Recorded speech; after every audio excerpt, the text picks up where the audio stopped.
Hello, it's Technology Central here, and welcome to the final video in our 7-part tutorial series on how to use Google Docs. In this tutorial, we're going to show you how to translate your document into different languages. Here I have a list of around 50 words. What I want to do is I want to translate them all into French.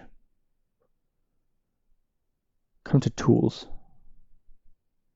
Then choose Translate Document. Choose the name you want to give your translated document. I'm going to call it French Words. Finally, choose the language you want to translate it into. I'm going to come down and choose French. Then simply click Translate.